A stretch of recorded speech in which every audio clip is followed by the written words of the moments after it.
Hoje nós vamos falar um pouquinho da questão de segurança e problemas que estão ocorrendo já, alguns crimes na zona rural, e para isso é com Marlon Luz, delegado de Polícia Civil, que nós vamos falar. Marlon, boa tarde. Boa tarde, Fabélia, todos os telespectadores do Sucesso do Campo, prazer estar aqui. Marlon, a gente está aí com o início de plantio e já tivemos alguns registros de furtos, acho que roubo nenhum, mas furtos já, na zona rural, com o furto de defensivos agrícolas. Não só no município do Jataí, mas em toda a região a gente já teve esse episódio. É um problema a ser enfrentado, né, na questão de segurança pública, principalmente nesse período de início de plantação, né? Mas Goiás tem sido referência na repressão a esse tipo de criminalidade e prevenção, sobretudo, né? Por parte de ações efetivas, né? Principalmente da Patrulha Rural, né? Através do Batalhão da Polícia Militar Rural, né? Que hoje é referência não só em Goiás, mas por país, né?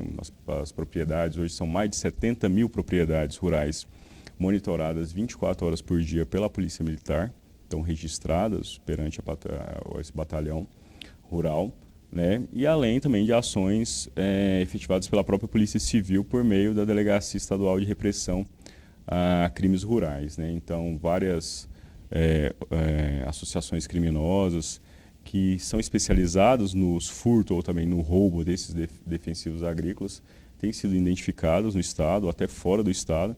Então tem havido aí a prisão, a identificação, a prisão, e como são associações criminosas, né, ou indivíduos que se especializam nessa atividade e praticam esses crimes praticamente em série, né, de forma contínua, a prisão quase sempre interrompe esse ciclo de furto ou roubos a propriedades rurais em Goiás, tem interrompido.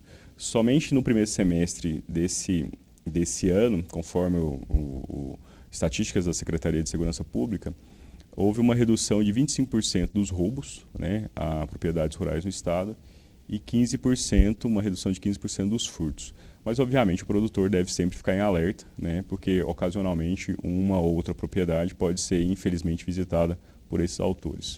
Você falou o produtor ficar em alerta, hoje o produtor está investindo cada vez mais em cães, cercas, cerca-viva, é um monitoramento, às vezes até com colocação de guaritas ali para ter uma guarda permanente.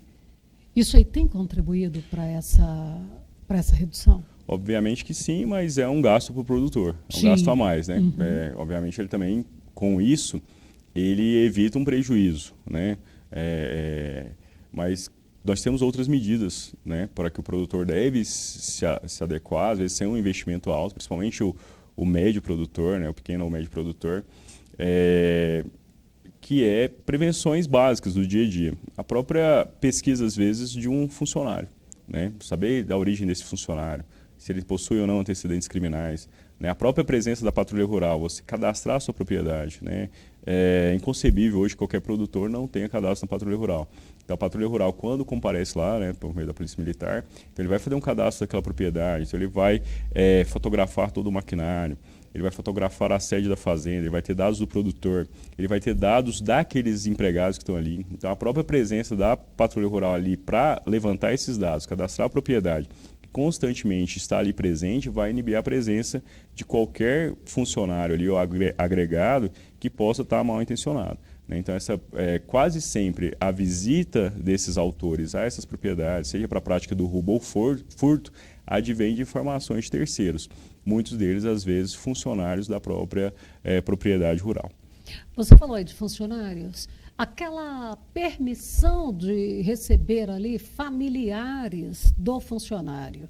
Isso aí também precisa ficar bem restrito, né? Porque, às vezes, um funcionário tem um caráter ilibado, mas vem um familiar dele ali que já tem outras intenções. Vai depender da liberalidade da relação que o produtor rural tem com aquele funcionário, né? O indicado é que fique restrito àquele círculo familiar mais fechado, né? o funcionário, a sua esposa e filhos, né? E eventualmente, se for receber alguém, saber efetivamente a origem dessa pessoa, né, ou até dados dessa pessoa. Então, qualquer agregado, inclusive, ali, temporário na propriedade rural, o produtor não pode ter nenhuma parcimônia, nenhuma cerimônia em pedir dados e informações sobre ele, né, o nome completo, uma cópia do RG, exatamente. Até uma visitação esporádica ali de uma pessoa um prestador de serviço, vai instalar uma telefonia rural, uma internet rural. Então, saber quem está comparecendo ali, a placa daquele veículo que está comparecendo ali, né? Muitas das vezes essas pessoas são olheiras e passam uma informação aí sobre a propriedade, faz até muitas vezes uma filmagem. Então, acompanhar essa assistência técnica que está sendo feita ali em qualquer área da propriedade, não deixar transitar em locais que não são vinculados àquela atividade ou à prestação do serviço. Então, são medidas simples, muitas das vezes, que o produtor evita aí, ter esse dissabor da visita amanhã ou depois de um autor aí de furto ou roubo.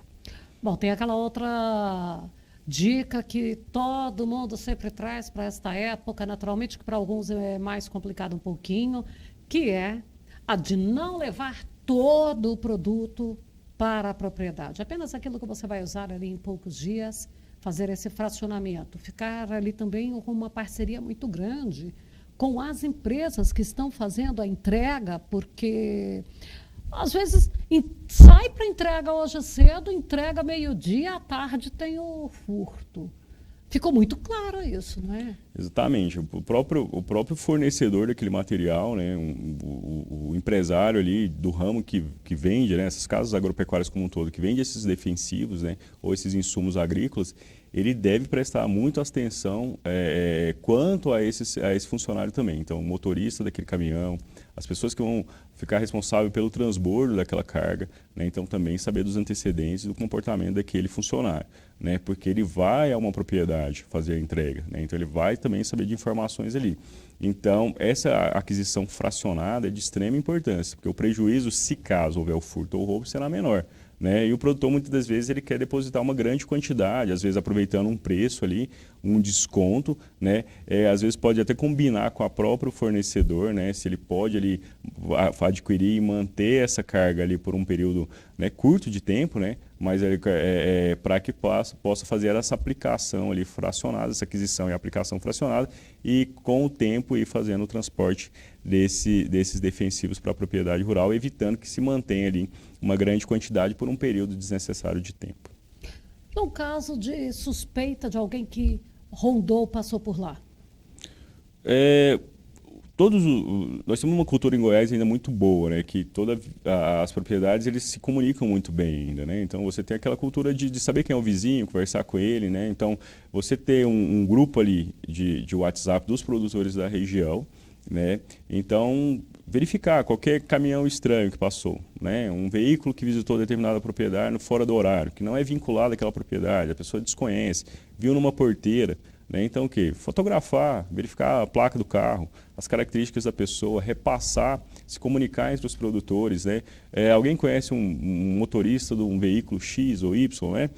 Passar essas características ou esses dados desses veículos para gerar uma tranquilidade ou até mesmo ali armazenar aquelas informações, tendo algum incidente posterior àquela visitação indevida, já para passar, podendo passar aí tanto para a Polícia Militar quanto para a Polícia Civil. Bom, nosso tempo está esgotado. Eu quero te agradecer mais uma vez. É um assunto que rende bastante. E para que você tome todos os cuidados possíveis e possamos aí reduzir ainda mais essa violência.